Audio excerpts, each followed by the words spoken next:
नमस्कार दोस्तों, आज की इस वीडियो में हम बात करने वाले हैं वेंटिलेटर के बारे में। तो दोस्तों, वेंटिलेटर एक ऐसी मशीन है जो कि उन मरीजों की सांस लेने में मदद करती है जो कि स्वयं किसी कारण से सांस नहीं ले पाते हैं। और इसके कई अन्य नाम भी होते हैं, जैसे कि ब्रीदिंग मशीन या फिर रेस्पिरेटर या मैकेनिकल वेंटिलेटर वगैरह। अधिकांश रोगियों को गंभीर बीमारी के कारण वेंटिलेटर की आवश्यकता होती है और इनकी अस्पताल के आईसीयू में देखभाल की जाती है। जिन लोगों को लंबे समय तक वेंटिलेटर की आवश्यकता होती है, उनकी देखभाल अस्पताल की नियमित यूनिट, पुनर्वास सुविधा या घर पर की जा सकती है। तो इस वीडियो में विस्तार से बताया गया है कि वेंटिलेटर क्या है, आईसीयू में वेंटिलेटर के कितने प्रकार होते हैं, वेंटिलेटर कैसे काम करता है और वेंटिलेटर पर होने से जुड़े रिस्क क्या क्या होते हैं। इसके साथ ही आईसीयू में वेंटिलेटर पर आने वाले खर्च के बारे में भी बताया गया है।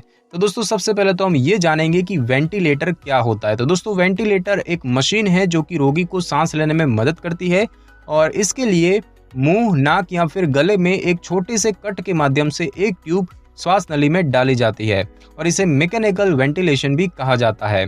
यह एक जीवन सहायता उपचार है। मैकेनिकल वेंटिलेशन की जरूरत तब पड़ती है जब कोई रोगी प्राकृतिक तरीके से अपने आप सांस लेने में सक्षम नहीं होता है और इन मशीनों का उपयोग मुख्य रूप से अस्पतालों में किया जाता है। और वेंटिलेटर मशीन के जो कार्य होते हैं उनकी बात करें तो उसमें है, फेफड़ों में ये ऑक्सीजन भेजती है, शरीर से कार्बन डाइऑक्साइड निकालती है। दोस्तों, कार्बन डाइऑक्साइड एक अपशिष्ट गैस है जो कि विषाक्त हो सकती है। लोगों को आसानी से सांस लेने में ये मदद करती है। उन लोगों के लिए सांस लेना संभव बनाती है जिन्होंने खुद से सांस लेने की क्षमता खो दी है। और साथ ही साथ एक वेंटिलेटर अक्सर कुछ समय के लिए प्रयोग किया जाता है, जैसे कि सर्जरी के दौरान जब आपको जनरल एनेस्थेसिया दिया गया हो।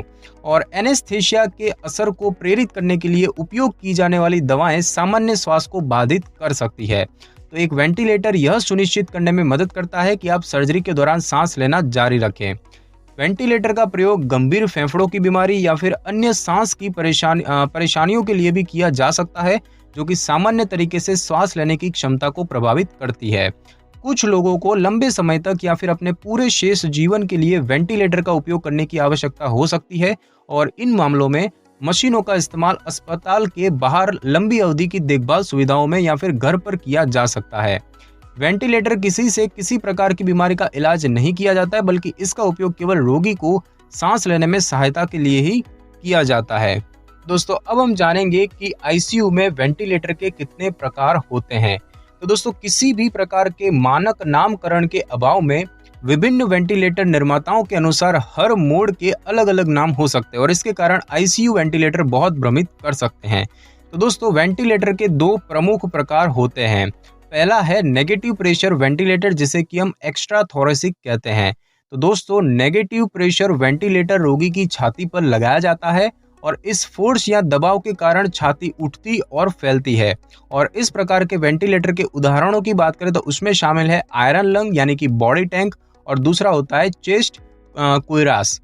उसके बाद दूसरा जो दोस्तों प्रकार है वो होता है पॉजिटिव प्रेशर वेंटिलेटर, जिसे कि हम इंट्रा पल्मोनरी प्रेशर भी कहते हैं। तो इसमें वेंटिलेटर एक सकारात्मक दबाव बनाता है जो कि हवा को मरीज के फेफड़ों में धक्का देता है और इंट्रा पल्मोनरी प्रेशर या दबाव को बढ़ाता है।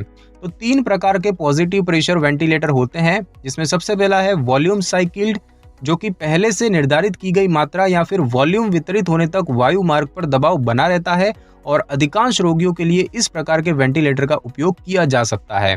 दूसरा होता है दोस्तों प्रेशर साइकिल्ड। तो ये वेंटिलेटर आमतौर पर न्यूमेटिकली पावर्ड यानी कि 50 psi होते हैं और इसमें दबाव सीमा पहले से निर्धारित होती है, वहां तक पहुंचने तक श्वास नली पर सकारात्मक दबाव डालते रहते हैं। और तीसरा होता है दोस्तों टाइम साइकिल्ड। तो इस प्रकार के वेंटिलेटर में समय पहले से निर्धारित किया जाता है और उस समय तक पहुंचने तक ये वेंटिलेटर सकारात्मक दबाव लगाते रहते हैं और आमतौर पर शिशु के वेंटिलेशन के लिए इस टाइम साइकिल्ड जो वेंटिलेटर है इसका उपयोग किया जाता है। और अब हम दोस्तों जानेंगे कि वेंटिलेटर जो है दोस्तों कैसे काम करता है। तो दोस्तों, वेंटिलेटर एक ट्यूब के माध्यम से रोगी से जुड़ा होता है और यह ट्यूब रोगी के मुंह या फिर नाक या फिर गले में श्वास नली में रखी जाती है। जब स्वास्थ्य देखभाल प्रदाता ईटी ट्यूब को व्यक्ति के वायु मार्ग या फिर श्वास नली में रखता है तो इसे हम इंट्यूबेशन कहते हैं और आमतौर पर श्वास ट्यूब को रोगी के नाक या मुंह के माध्यम से ही विंड पाइप या फिर श्वास नली में डाल दिया जाता है। ट्यूब उसके बाद रोगी के गले में आगे खिसकाई जाती है, जिसे कि एंडोट्रेकियल या फिर ईटी ट्यूब कहा जाता है। कभी कभी सांस लेने वाली ट्यूब को शल्य चिकित्सा या फिर सर्जरी द्वारा गले में छेद के माध्यम से रखा जाता है, जिसे कि हम ट्रैकियोस्टोमी कहते हैं। और छेद में रखी ट्यूब को कभी कभी ट्रेच ट्यूब भी कहा जाता है। किसी आपात स्थिति में आपको नींद के लिए और श्वास ट्यूब को आपके विंड पाइप में डालने से होने वाले दर्द को कम करने के लिए दवा दी जाती है। और यदि आपातकालीन स्थिति नहीं है तो यह प्रक्रिया एनेस्थेसिया का उपयोग कर ऑपरेटिंग रूम में की जाती है। ट्रैक ट्यूब जब तक आवश्यक हो तब तक रहने में सक्षम है। दोनों प्रकार की श्वास ट्यूब आपके वोकल कॉर्ड से गुजरते हैं और बात करने की आपकी क्षमता को प्रभावित करते हैं। कभी कभी रोगी बोलने वाले वाल्व नामक एक विशेष एडेप्टर का उपयोग करके ट्रैच ट्यूब गले में होने पर भी बात कर सकता है। और अधिकांश बार एंडोट्रेकियल ट्यूबों का उपयोग उन लोगों के लिए किया जाता है जो कि कम अवधि के लिए वेंटिलेटर पर होते हैं। और इस ट्यूब का लाभ यह है कि इसे सर्जरी के बिना रोगी के विंड पाइप में रखा जा सकता है। ट्रैक ट्यूबों का उपयोग उन लोगों के लिए किया जाता है जिन्हें की लंबी अवधि के लिए वेंटिलेटर की आवश्यकता होती है। और जो रोगी जाग रहे हैं उनके लिए यह ट्यूब एंडोट्रेकियल ट्यूब की तुलना में अधिक आरामदायक है।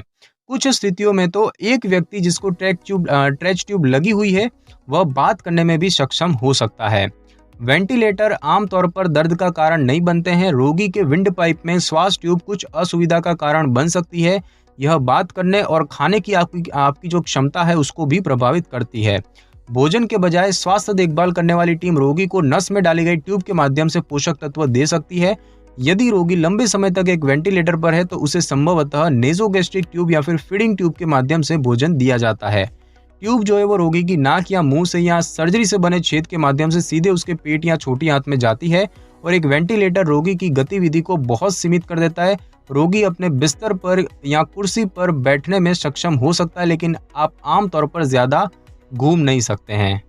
दोस्तों अब हम जानेंगे कि वेंटिलेटर पर होने से क्या क्या रिस्क जुड़े हुए हैं।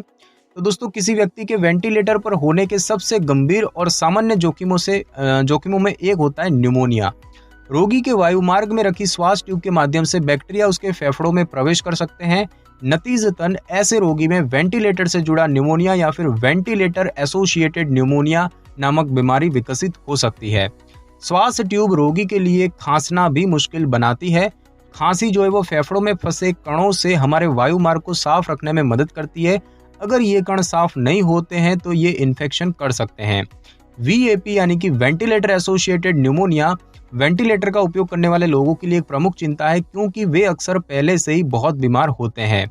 न्यूमोनिया उनकी अन्य बीमारी का इलाज करना कठिन बना सकते हैं और वीएपी का इलाज एंटीबायोटिक से किया जाता है।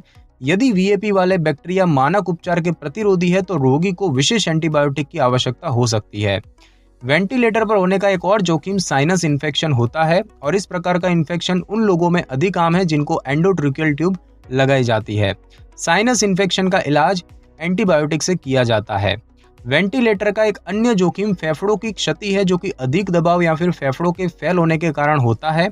न्यूमोथोरेक्स एक ऐसी स्थिति है जिसमें कि फेफड़ों से हवा फेफड़ों और छाती के बीच की जगह में रिसती है और यह दर्द और श्वास न आने का कारण बन सकता है और इससे एक या दोनों फेफड़ों को नुकसान हो सकता है। कुछ रोगी काफी लंबे समय तक एक मैकेनिकल वेंटिलेटर पर हो सकते हैं और इससे छुटकारा कठिन हो सकता है। दुर्भाग्य से मैकेनिकल वेंटिलेटर कुछ रोगियों के लिए मरने की प्रक्रिया को लंबा कर सकता है। वेंटिलेटर का उपयोग लंबे समय तक करने से रोगी को रक्त के थक्के जमने और गंभीर त्वचा के इन्फेक्शन का भी जोखिम हो सकता है और ये समस्याएं उन लोगों में होती है जिनको कुछ बीमारियां होती हैं और जो बिस्तर या व्हील चेयर तक ही सीमित रहते हैं तथा लंबे समय तक एक ही स्थिति में रहना पड़ता है। अब हम दोस्तों जानेंगे कि आईसीयू वेंटिलेटर की कीमत क्या होती है। तो दोस्तों अस्पताल के प्रकार के आधार पर एक मरीज को वेंटिलेटर पर रखने की प्रतिदिन की लागत 4,000 से 10,000 रुपए के बीच हो सकती है। आईसीयू दवा और अन्य शुल्क नहीं जोड़े गए हैं इसमें। ये लागत अधिकांश मध्यम श्रेणी के परिवारों की पहुंच से बाहर होती है। यदि चिकित्सा खर्चों का विचार आपको बहुत झटके देता है तो भारतीय वैज्ञानिकों द्वारा विकसित एक स्वदेशी आईसीयू वेंटिलेटर मशीन आपके इस बोझ को कम कर सकती है। डीआरडीओ के विशेषज्ञों, नीमहंस विशेषज्ञों और प्रिकोल मेडिकल सिस्टम लिमिटेड के विनिर्माण विशेषज्ञों ने संयुक्त रूप से यह वेंटिलेटर विकसित किया है जो कि विदेश से आयातित वेंटिलेटर की सभी सुविधाओं को कम लागत पर प्रदान कर सकता है और यह एक मध्यम स्तर का वेंटिलेटर है जिसकी कीमत लगभग 4.75 लाख रुपए है, जबकि आयातित मध्यम स्तर के वेंटिलेटर में लगभग 7 लाख रुपए खर्च होते हैं, तो उच्च स्तर के आयातित वेंटिलेटर की लागत लगभग 12 लाख रुपए तक भी होती है। तो स्वदेशी वेंटिलेटर के विकसित हो जाने से हमको कई लाभ हो सकते हैं। अब स्पेयर पार्ट्स, सर्विस, विस्तृत सेवा नेटवर्क की त्वरित उपलब्धता और स्पेयर पार्ट को बदलना भी आसान हो सकता है। तो दोस्तों, आज की इस वीडियो में बस इतना ही। अगर आपको मेरी ये वीडियो और जानकारी अच्छी लगी हो तो वीडियो को लाइक और शेयर कर दीजिए और कमेंट करना बिल्कुल भी ना भूलें। और अगर आप हमारे चैनल पर नए तो चैनल को कर लें सब्सक्राइब और बेल आइकन के बटन को जरूर क्लिक कर ले ताकि मेरी नई वीडियो की नोटिफिकेशन सबसे पहले आपको मिल सके। Thanks for your time.